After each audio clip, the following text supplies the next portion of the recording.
हिंदुस्तान के इतिहास के वो पन्ने आपने देखे होंगे जिसमें हिंदुस्तान के 3 शेर लाल, बाल और पाल।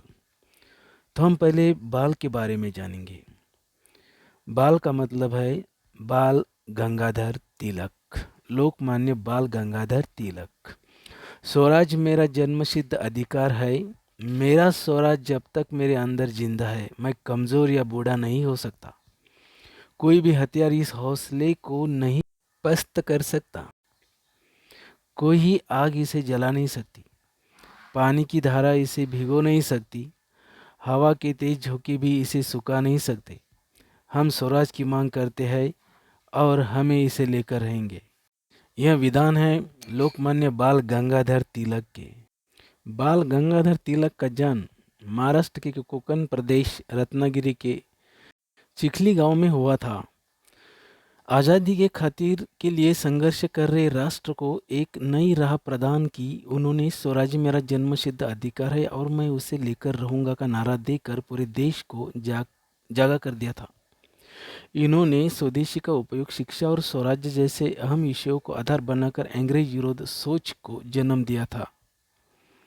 मन में देश प्रेम की भावना जागृत करता है। इसे महान स्वतंत्रता सेनानी लोकमान्य तिलक बाल गंगाधर तिलक। उन्होंने मराठी में मराठा दर्पण व केसरी नाम से 2 दैनिक समाचार पत्र शुरू किए जो जनता में काफ़ी लोकप्रिय हुए, जिसमें तिलक ने अंग्रेजी शासन की क्रूरता और भारतीय संस्कृति के प्रति हीन भावना की बहुत आलोचना की। उन्होंने कहा था, स्वराज्य मेरा जन्मसिद्ध अधिकार है। 1908 में विद्रोही लेखों की वजह से लोकमान्य बाल गंगाधर तिलक को देशद्रोह का चार्ज लगाते हुए बर्मा के मंडालय के जेल में भेज दिया गया था। 1914 में भारत वापस आने पर तिलक राजनीति पर नरम दल के बढ़ते वर्चस्व और दम तोड़ते स्वदेशी और बायकॉट मूवमेंट को देखकर परेशान हुए। हम आपको बताते हैं कि बाल गंगाधर तिलक के राजनीतिक गुरु कौन थे। ऐसा अगर सवाल आपके मन में आया होगा तो इस क्वेश्चन का जवाब है, बाल गंगाधर तिलक के राजनीतिक गुरु एम.जी. रानडे थे। स्वराज्य उनके लिए जीवन था। उनके अपने ही लेख के अनुसार स्वराज्य के बिना हमारा जीवन और हमारा धर्म व्यर्थ है। एक तरफ तिलक का यह दृष्टिकोण था कि दूसरी तरफ ब्रिटिश शासन की निरंकुशता थी। लोकमान्य यह पूरी तरह से जानते थे कि स्वराज्य की मांग ही ब्रिटिश को अप्रसन्न करने वाली है। स्वराज्य को प्राप्त करने के लिए जो उपाय किए जाएंगे उनसे अंग्रेजों का अप्रसन्न होना स्वाभाविक था। अध्यापन से कार्य से मुक्त होने के बाद केसरी और मराठा में जिन विचारों का प्रतिपादन किया उनसे ब्रिटिश शासन नाराज हुआ। उन पर 2 बार राष्ट्रद्रोह का मुकदमा चला और उन्हें कारावास का दंड भी भोगना पड़ा। राजद्रोह के बाद बंगाल विभाजन के बाद देश में स्वदेशी और बहिष्कार आंदोलन का आरंभ हुआ। उसके लिए तिलक का सक्रिय कार्य सदैव स्मरण रहेगा। स्वदेशी आंदोलन के लिए उन्होंने गणपति महोत्सव का उपयोग किया। बहिष्कार के लिए नागरिकों को तैयार किया। स्पष्ट रूप से वह सरकार के किसी भी कार्य का समर्थन नहीं कर सकते थे जो भारत के हितों के विरुद्ध था। उनकी यह स्पष्ट धारणा थी कि भारत के हित और ब्रिटिश शासन के हित एक दूसरे के विरोधी है। यही कारण था कि ब्रिटिश शासन के प्रति उनका दृष्टिकोण उदार नहीं था। उदारवादी नेताओं का अंग्रेजों की न्यायप्रियता में पूरा विश्वास था, लेकिन तिलक को उनकी न्यायप्रियता में भला कैसे विश्वास होता। उन्हें तो उस शासन में सदैव संदेह में चेतावनी और जेल की सज़ा ही दी थी। अंग्रेज उनसे इतनी शत्रुता रखते थे कि उन्होंने हिंसात्मक कार्रवाई में फंसाने की बार बार कोशिश की। लोकमान्य बाल गंगाधर तिलक की मृत्यु 1 अगस्त 1920 में मुंबई में हुई। गांधी जी ने उन्हें आधुनिक भारत का निर्माता कहा तो पंतप्रधान जवाहरलाल नेहरू ने भारतीय क्रांति का जनक बतलाया था। अब हम बात करते हैं लाल के बारे में। लाल का मतलब लाला लाजपत राय, पंजाब का शेर। लाला लाजपत राय भारत के महान स्वतंत्रता सेनानियों में से एक थे। वह ऐसे शहीद थे जिन्होंने भारत की स्वतंत्रता के लिए अपना जीवन लगा दिया। उनका जन्म पंजाब के फिरोजपुर जिले में हुआ 28 जनवरी 1865। लाला लाजपत राय में समाज सेवा करने और दूसरों की मदद करने की एक जन्मजात प्रवृत्ति, ऐसे प्रवृत्ति से ही उन्हें पंजाब केसरी भी कहा जाता है। इन्होंने पंजाब नेशनल बैंक और लक्ष्मी बीमा कंपनी की स्थापना की थी। भारतीय राष्ट्रीय कांग्रेस में वो गरम दल के 3 प्रमुख नेताओं लाल बाल पाल में से एक थे। सन 1928 में इन्होंने साइमन कमीशन के विरोध के एक प्रदर्शन में हिस्सा लिया, जिसके दौरान लाठीचार्ज में वे बुरी तरह से घायल हो गए थे। उस समय उन्होंने कहा था, मेरे शरीर पर पड़ी एक एक लाठी ब्रिटिश सरकार के ताबूत में एक एक कील का काम करेगी। और वही हुआ भी। लालाजी के बलिदान के बाद 20 साल के भीतर ही ब्रिटिश साम्राज्य का सूर्य अस्त हो गया।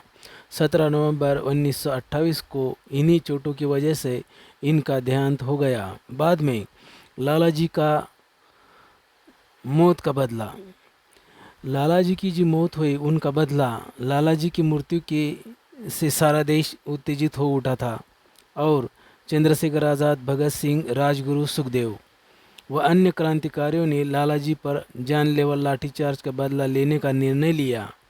इन देशभक्तों ने अपने प्रिय नेता की हत्या के ठीक 1 महीने बाद अपनी प्रतिज्ञा पूरी कर ली और 17 दिसंबर 1928 को ब्रिटिश पुलिस के अफसर सॉन्डर्स को गोली से उड़ा दिया। लालाजी के मौत के बाद सॉन्डर्स की हत्या के मामले में राजगुरु, सुखदेव और भगत सिंह को फांसी की सज़ा सुनाई गई थी। लाला लाजपत राय जी ने लिखी हुई कुछ मशहूर किताबें, दुखी भारत 1928 में लिखी गई थी। अनहैप्पी इंडिया के नाम से अंग्रेजी में प्रकाशित हुई थी। उसके बाद यंग इंडिया, ये भी बहुत प्रसिद्ध हुई किताब है। उनके कुछ अनमोल वचन, अतीत को देखते रहना व्यर्थ है जब तक उस अतीत पर गर्व करने योग्य भविष्य के निर्माण के लिए कार्य न किया जा। नेता वह है जिसका नेतृत्व प्रभावशाली हो, जो अपने अनुयायियों से सदैव आगे रहता हो, जो साहसी और निर्भीक हो, पूरी निष्ठा और ईमानदारी के साथ शांतिपूर्ण साधनों से उद्देश्य पूरा करने के प्रयास को ही अहिंसा कहते हैं। पराजय और असफलता कभी भी विजय की ओर जरूरी कदम होते हैं।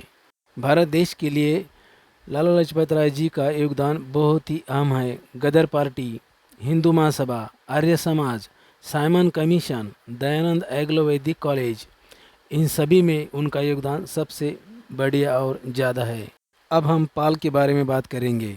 बंगाल का शेर बिपिन चंद्र पाल एक भारतीय क्रांतिकारी थे। लाला लाजपत राय, बाल गंगाधर तिलक, यो बिपिन चंद्र पाल मीन्स लाल बाल पाल। इस तिकड़ी ने 1905 में बंगाल विभाजन के विरोध में अंग्रेज शासन के विरुद्ध आंदोलन किया, जिसे बड़े स्तर पर जनता का समर्थन मिला। बिपिन चंद्र पाल का जन्म 7 नवंबर 1858 हबीबगंज जिला, सिलहट क्षेत्र, ब्रिटिश भारत के ज़माने में अब बांग्लादेश है। गर्म विचारों के लिए प्रसिद्ध इन नेताओं ने अपनी बात तत्कालीन विदेशी शासक तक पहुंचाने के लिए कई ऐसे तरीके अपनाए जो एकदम नए थे। इन तरीकों में ब्रिटेन के तैयार उत्पादक का बहिष्कार, मैनचेस्टर की मिलों में बने कपड़ों से परहेज, औद्योगिक तथा व्यावसायिक प्रतिष्ठानों में हड़ताल आदि शामिल है। बिपिन चंद्र पाल के अनुसार, उनके अनुसार विदेशी उत्पादकों के कारण देश की अर्थव्यवस्था खस्ताहाल हो रही थी और यहाँ के लोगों का काम भी छीन रहा था। उन्होंने अपने आंदोलन में इस विचार को भी सामने रखा। राष्ट्रीय आंदोलन के दौरान गरम धड़े के अभ्युदय को महत्वपूर्ण माना जाता है, क्योंकि इससे आंदोलन को एक नई दिशा मिली और इससे लोगों के बीच जागरूकता बढ़ी। राष्ट्रीय आंदोलन के दौरान जागरूकता पैदा करने में उनकी महत्वपूर्ण भूमिका रही। उनका विश्वास था कि केवल प्रेयर पिटीशन से स्वराज्य नहीं मिलने वाला है। बिपिन चंद्र पाल राष्ट्रवादी नेता होने के साथ साथ शिक्षक, पत्रकार, लेखक और वक्ता भी थे और उन्हें भारत में क्रांतिकारी विचारों का जनक भी माना जाता है। इस बंगाल के शेर का हिंदुस्तान के इतिहास में बड़ा योगदान है। उन्होंने कुछ रचनाएं इस प्रकार की है: Indian nationalism, number 2 nationality and empire, number 3 Swarajya and the project situation, number 4 the basic of reform, number 5 the soul of India, number 6 the new spirit, number 7 studies in Hinduism और नंबर 8 क्वीन विक्टोरिया की biography. Pal Bipin Chandra Pal ji की मृत्यु 20 मई 1932 उम्र 73 साल में हुई थी। इन महान लाल बाल पाल महाराष्ट्र केसरी, लोकमान्य बाल गंगाधर तिलक, पंजाब का शेर लाला लाजपत राय और बंगाल का टाइगर पाल बिपिन चंद्र पाल, इन महान हस्तियों को मेरा सलाम। जय हिंद।